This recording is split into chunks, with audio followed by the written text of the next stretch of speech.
2020, we have to also campaign with our hearts. So listen to the logic, but have your heart in it. Is that okay? Yes. All right. So there is a big need for financial education. We already know that, right? Why is that? Am I not working this thing right? Green. So that's a big need. Debt. Everybody, many people are in debt. And yes, you see that guy, he is just struggling with that. I'm sure there are families in this very room that's struggling with debt. How much more of the families out there? Students are asking for help.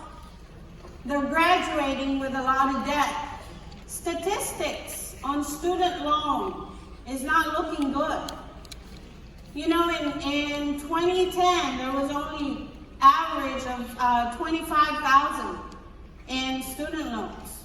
Right now, it's 37,000. It's climbing rapidly.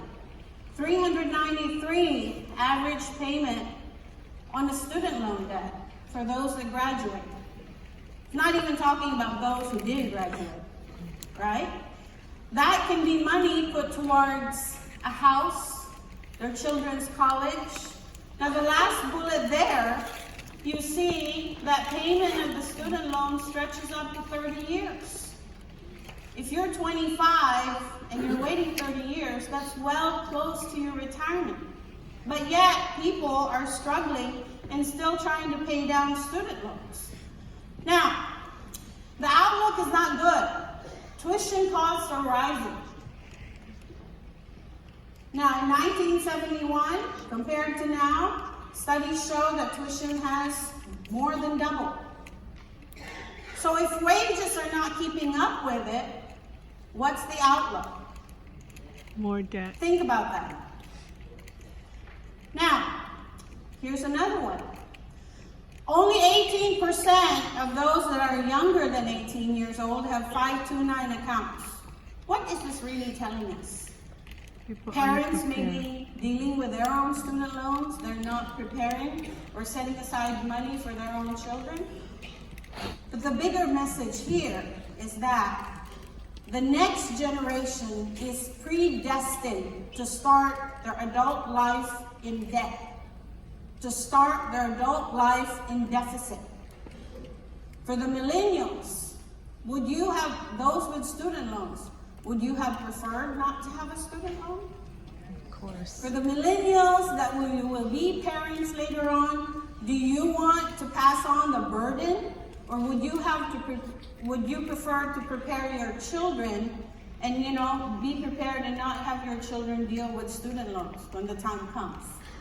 So we're not just talking about student loans, there are other debts too. So America, United States, the American consumer debt totals to $13.95 trillion. That's a lot of money. So if you break that down, and you see it up on the screen, 1.3 of that are auto loans, 444 billion credit card balance, and then we have mortgages that are about 9.4 billion. Okay? So I know this is not a strategy. So if we're dealing with debt, what would retirement look like? Would that be your strategy up there? I don't know how my kids would feel about that. But unfortunately for some, that would be their strategy. You know why? According to Forbes, in an article in March last year, that 1 in 5 Americans really have nothing for retirement. 1 in 5. Look to your left, look to your right. One of y'all don't have retirement, right? And let's change that. We're in this room for a reason. So a new report just this month from National Institute of Retirement Security, they're saying that 40% of older Americans are relying on Social Security alone for retirement. Don't they know that their Social Security statement is telling them that Social Security can only cover 40% of their pre-retirement income? They probably don't. you know what? We haven't campaigned enough. We haven't campaigned enough. So, only 7% truly has a three-legged stool for their retirement. Only 7%. These are the net worth, median net worth, right, for retirement. And you see the numbers up there, they're not enough. What do we learn from our Saving Your Future book? Formula 1020, right? Okay? So, if that's what's going on, the government has to do something because we truly are in a retirement crisis. So very recently, December 20th, last month, you know, the government put into law this new law, Secure Act. It stands for Setting Every Community Up for Retirement Enhancement. That's all well and good. It's an acknowledgement that we're all living longer, you know, extending required minimum distribution to 72, adding annuities, blah, blah, blah. Why do I say blah, blah, blah? I'm not discounting the effort, don't get me wrong, please. I think it's wonderful. Something's, you know, it's being addressed to some extent. But my point is, if people don't even know that they need to save for retirement, if people don't even know how much they need to save for retirement, what good would a Secure Act be? If they don't even know where to go and who to ask without feeling embarrassed or feeling judged or being scared that they might be charged, what good would a Secure Act be? Now, having a nest egg is one thing. Preparing for healthcare is another thing when it comes to retirement. This article is telling you an average American can expect to spend $414,000 in healthcare costs in retirement.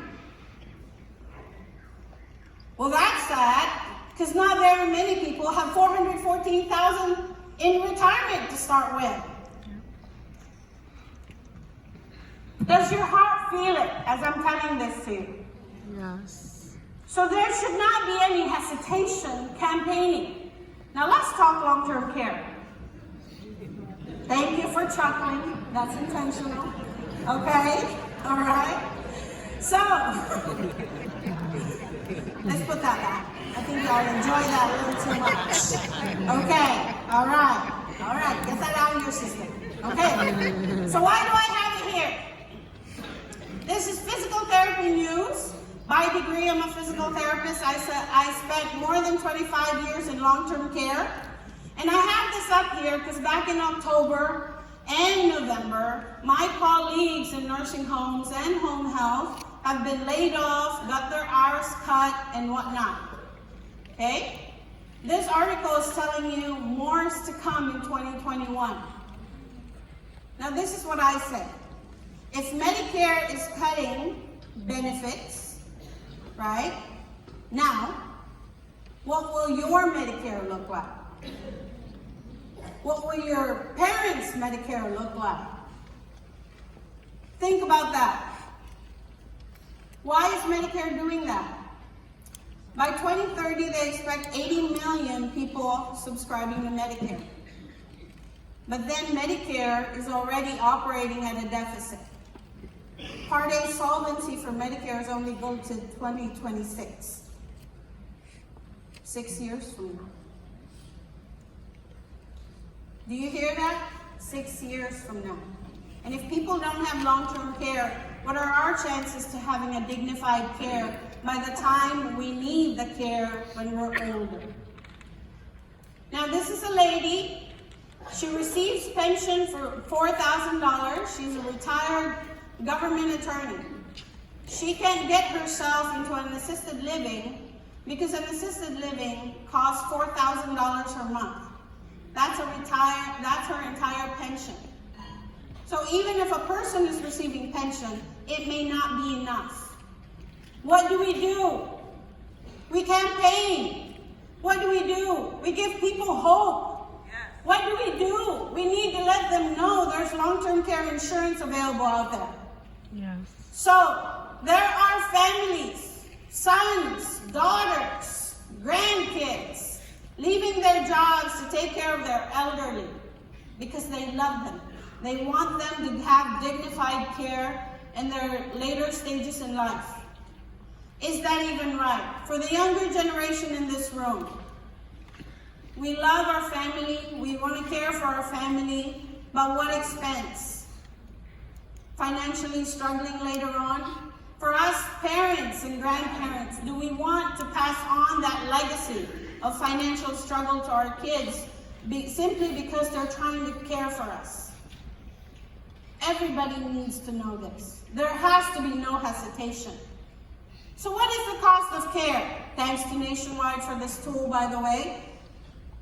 This year, an assisted living costs $4,000, about $4,000 a month. 10 years from now, it's going to cost $6,000 a month. 20 years from now, it's going to cost $10,000 a month. By the time I'm 80, and most likely I will be in long-term care, okay? An assisted living is $17,000 a month. Think about that. If people are unprepared, and think about yourself now, don't you feel that you deserve a dignified, a comfortable retirement when the time comes and getting the right care for yourself? What about your parents? What about your grandparents? This is the reason why we campaign.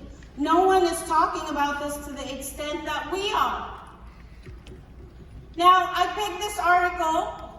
It caught my eye because somebody who's 56 should not be diagnosed with Alzheimer's.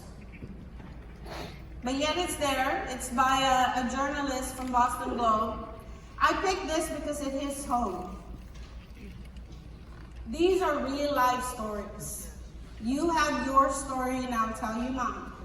My father was diagnosed with Alzheimer's in his mid-50s. My mom took care of him. It was an emotional strain, a physical strain, and a financial strain to the children.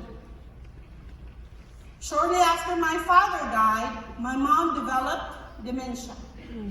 Again, a physical strain, an emotional drain, and a financial struggle for the entire family.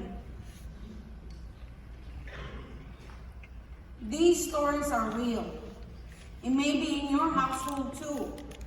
Now, because of this, I now will thank Mia and Carl for reaching out to me, to us, to my family. I have long-term care insurance now. I've broken the cycle. My children will not have to deal with a financial strain. Is that something you want for your family? Yes. Do you want somebody to give you that chance? Right? This is so powerful. I'm sorry, emotional about that. All right? This is the reason for our campaign. So let's connect the dots, right? I started out talking about debt. People are in debt. Let's get them to a workshop. Get them out of debt. Get them out of that deficit, out of that stressful life. Let's offer them the opportunity of WFG, right? Now, if you help somebody get out of debt, what can they do? Save for retirement, have protection for their family, life insurance, long-term care. These are all connected. When they're not paying for that student loan or the high interest on debt, they can actually start saving for retirement. All these dots are connected. And in the middle of it, we have a campaign to do. We have to campaign every day. Reach out to your neighbor. Reach out to your pastor. Reach out to anybody who cares to listen. Heck, even if they don't listen. Because someday they will remember, so-and-so tried to talk to me about this. Yeah. Now, last night Alicia was talking about a legacy. We have a chance to make a legacy.